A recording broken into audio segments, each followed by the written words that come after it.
آپ کو کچھ ذکر کے فضائل نہ سناؤں؟ بہت پیاری حدیث جو میری نظروں سے گزری آج میں آپ کے سامنے رکھنا چاہتا ہوں، آپ کے ساتھ شیئر کرنا چاہتا ہوں۔ حضور اقدس صلی اللہ علیہ وسلم کا ارشاد ہے، فرمایا جو شخص لا الہ الا اللہ کہے اس کے لیے جنت واجب ہو جائے گی، اور جو شخص سبحان اللہ و بحمدہ 100 مرتبہ پڑھے گا اس کے لیے 1,24,000 نیکیاں لکھی جائیں گی۔ صحابہ کرام رضوان اللہ اجمعین عرض کیا یا رسول اللہ صلی اللہ علیہ وسلم، ایسی حالت میں تو کوئی بھی قیامت میں ہلاک نہیں ہو سکتا کہ نیکیاں غالب ہی رہیں گی۔ حضور علیہ السلام نے فرمایا بعض لوگ پھر بھی ہلاک ہو جائیں گے۔ اللہ اکبر! اور کیوں نہ ہو، بعض آدمی اتنی نیکیاں لے کر آئیں گے کہ اگر پہاڑ پر رکھ دی جائیں تو وہ بھی دب جائے، لیکن اللہ کی نعمتوں کے مقابلے میں وہ کالعدم ہو جائیں گی۔ اس نے اتنی نعمتیں دے رکھی ہیں تو نعمتوں کے مقابلے میں انسان کی نیکیاں کیا کریں گے؟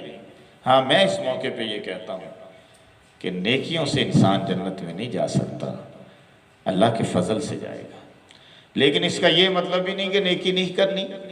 نیکی کرنے کا حکم بھی اللہ کا، اور نیکی کرنے کا حکم بھی اللہ کے رسول کا، اور ترغیب بھی اللہ کی، اور ترغیب بھی رسول اللہ صلی اللہ علیہ وسلم کی۔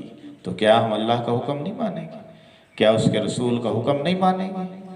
وہ فرما رہے ہیں کہ یہ کرو تو اتنی نیکی، یہ کرو تو اتنا ثواب، یہ کرو تو اتنا ثواب، یہ پڑھو تو اتنی نیکی۔ اللہ اکبر کبیرہ۔ بہرحال اس میں ایک عجیب مسئلہ سمجھا ہے۔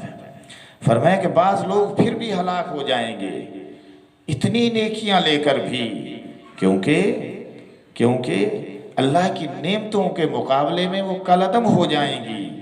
اللہ جل شانہ پھر اپنی رحمت سے اور اپنے فضل سے دستگیری فرمائیں گے اے میرے بندے، تو پانی کے ایک گھونٹ کی بھی نیکی کا بدلہ نہیں دے سکتا، کروڑوں نیکیاں بھی ہوں تو جو میں نے تجھے پانی کی نعمت بخشی تھی نا، فلاں موقع پہ جب تو پیاس کی شدت سے بے قرار تھا تو میں نے تجھے پانی پلایا تھا، تو اس پانی کے گھونٹ کا حساب تو دے۔